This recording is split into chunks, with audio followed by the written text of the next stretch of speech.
Lietus buvo žalingas. Kiaurai perslapom. O galėjom pasimti skėtį? Ir vėl jį buvau užmiršusi. O turėjau tokį puikų ginklą mitinguose, streikuose, demonstracijose. Geri buvo laikai, Haroldai, geri buvo laikai. O už ką jūs kovojot? Už teisybę, visada už teisybę. Prieš skurdą. Prisimenu! Žlugo karalystės. Mili karaliai. Aš turiu jums prisipažinti, Haroldai, kad karalysčių man visai nebuvo. Man truputį karaliai. Ir prisimenu dar vienoje. Ir visai maža mane nusirėžė į puotą. Prisimenu saulės bliksnius fontane, ant skėčių, ant jaunų kariškių uniformų.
Ar jums netrodo, kad daugelis žmonių mėgsta apsimesti mirusiais?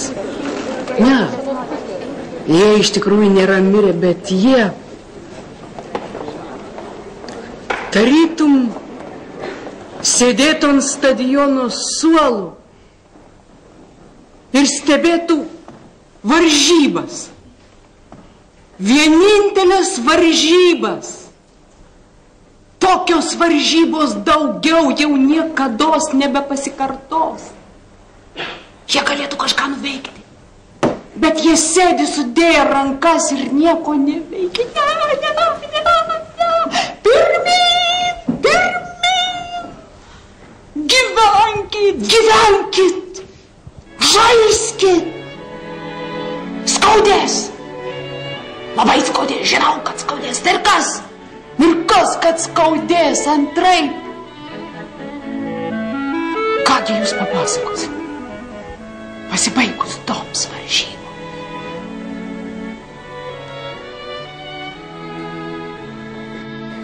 Modė, jūs man labai patinkat. Jūs man irgi.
O dabar aš noriu. Ko aš noriu dainuoti. Dainuoti. Tai jūs nesakykit, kad jūs negalite dainuoti. Kiekvienas žmogus gali dainuoti. Netgi aš galiu dainuoti. Il était un petit navire. Il était un petit navire. Qui ne fait jamais naviguer. Qui ne fait jamais naviguer. Oyez, oyez. Il entreprit en long voyage. Il entreprit en long voyage. Sur la Méditerranée, sur la Méditerranée.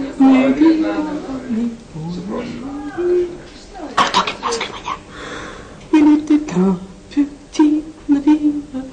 Il était un petit navire qui ne fait jamais naviguer, qui ne fait jamais naviguer. Oyez, oyez. Il entreprit en long voyage. Il entreprit en long voyage sur la Méditerranée, sur la Méditerranée.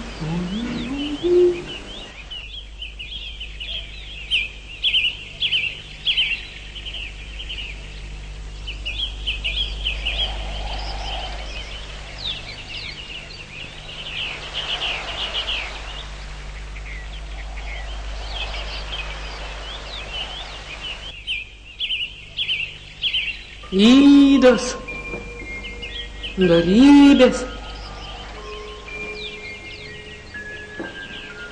Neverta priešintis likimui, kitaip galima netekti visko.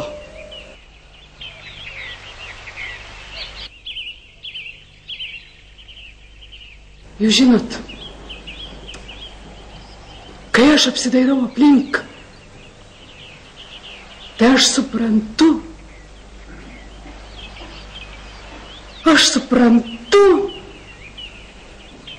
kad aš nieko nesuprantu, o maniau išmananti viską. Vieną kartą Persijoj mes susitikom tikrą išminčių profesionalą. Jis pardavinėjo smeigtukus, ant kurių galvučių buvo išgraviruota keletas pasauly pačių išmintingiausių žodžių. Ir vieną tokį smeigtuką Frederikas man nupirko, mes grįžom į viešbutį ir pro padidinamąjį stiklą aš perskaičiau, kas jame buvo užrašyta. Ir šitai praeis.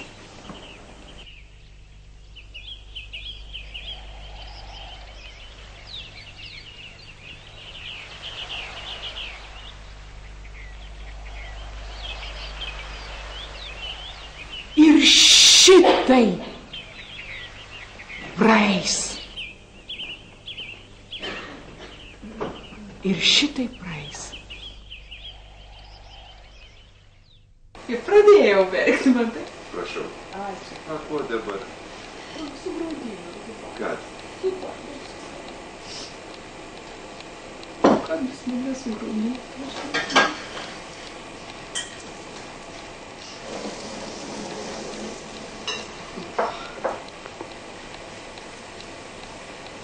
Ir šitai praeis.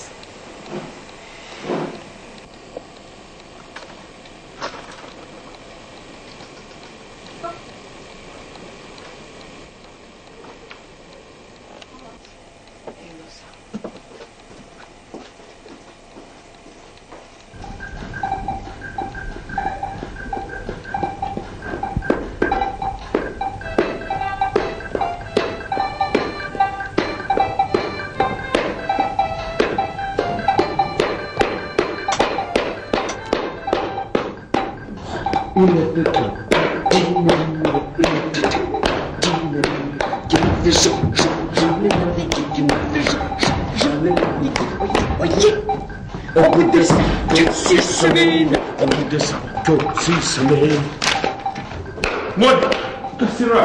Nieko, Haraldai, nieko. Priminėsi man. Vat sakau, aš negaliu va tokiuose, taip pat kažkas tokio vyksta. Bet pavyzdžiui, vat prisėstum prie manęs ir vat taip išklausyti reikėtų tą vat kažkokią tai, žinai, mamos tą istoriją.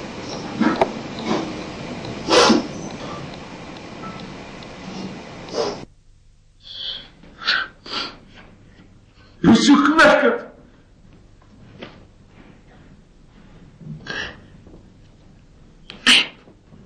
Taip, Haraldai, aš verkiu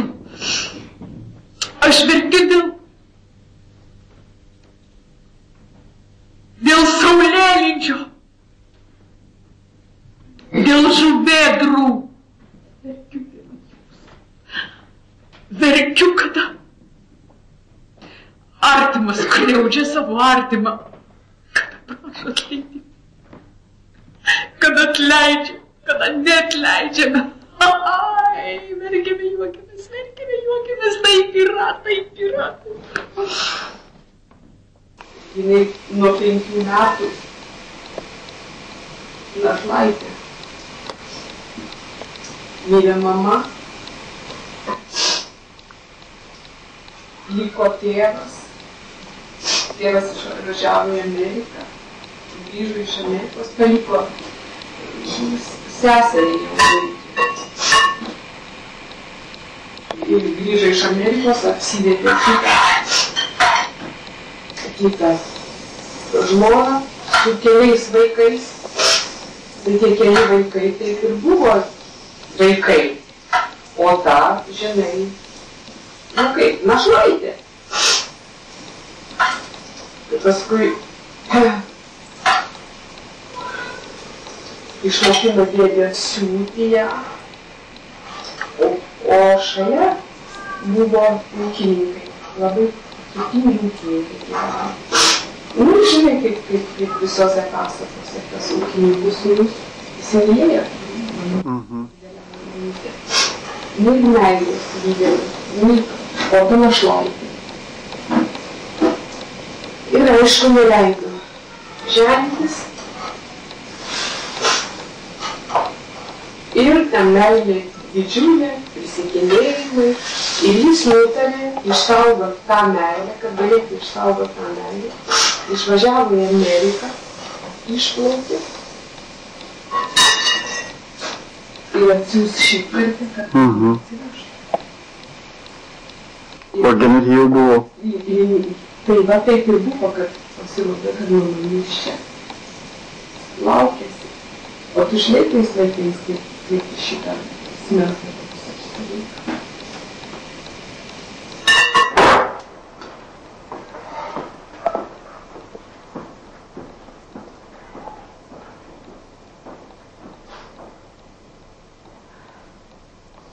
Moda, viskas gerai. Moda, viskas gerai. Viskas gerai. Viskas gerai. Viskas gerai.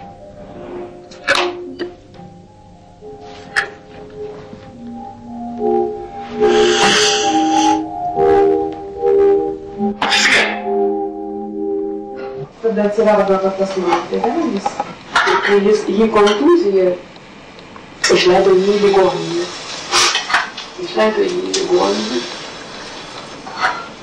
Ir jis buvo toj ligoninėje atgulėjo. Ir grįždamas iš ligoninės, jisai užsuko į Šiaulius, aplankyti mūsų. Aplankyti. Ir tuo metu įsivaizduoju baigė karas. Kaip tik tom dienom. Ir tada jis skaitėsi, kadangi karas baigėsi, jis skaitėsi dezertyras. Ir čia prasidėjo baisus laikai. Visą laiką tie, žodžiu, ten ovazaus karininkai buvo apsistoję mūsų namuose. Mes buvom svaryti vieną kambarėlį tokį, o ten karininkų šeimynos gyveno. Ir tie visą laiką persekiojo ir klausinėdavo, atsimenu. Где твой папа? O aš mane išmokau vieną žodį pasakyti. Не знаю. Ir mano vienas žodis buvo rusiškas, kur nieko sakydavo, не знаю. O tas tėvas taip ir važinėjo po Lietuvą, iš kaimelio į kaimelį, slėpdamasis, kol atėjo tas, tai daug metų praėjo, kol atėjo tas amnestijos laikas ir jį, žodžiu, jis tada galėjo nesislėpti. O tai važinėdamas, pradėjo išgėrinėti. Ir vis grįždavo pas mamą, atsimenu, dar konservatorijos laikais. Mama pasakė, kad tėtis grįžtų. Ir tada aš supratau, kad tai bus labai blogai. Žodžiu, jie pabandė sugrąžinti tą šeimą.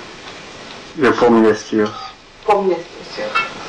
Sugrąžinti tą šeimą ir žinoma nieko nebeišėjo. Jisai buvo išsibalamūtijęs per visą tą slapstymąsi.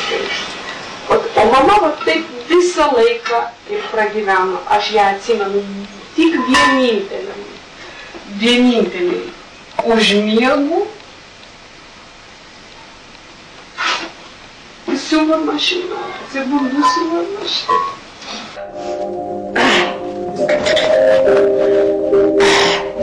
Ai, viskas.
Maldauju, modė nemirkit.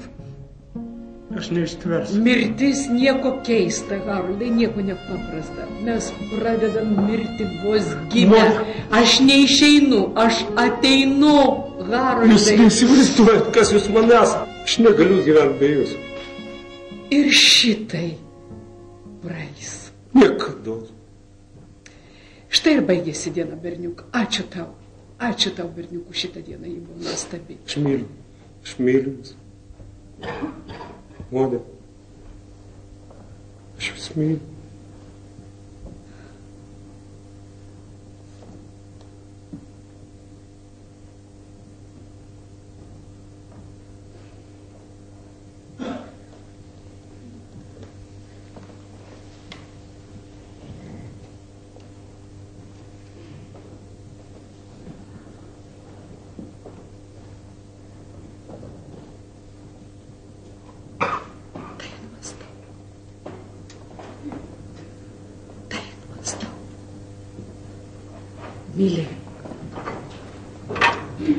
Mylėk dar.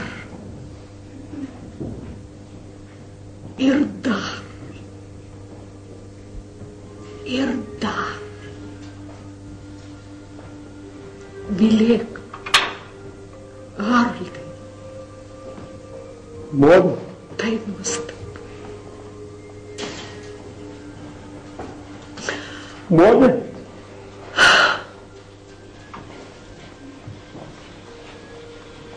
Mogę!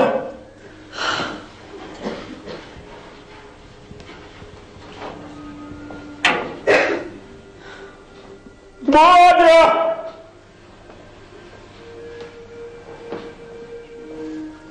Aš tiesiog palaimą jaučiu, pilnai tą žodį galiu taikyti.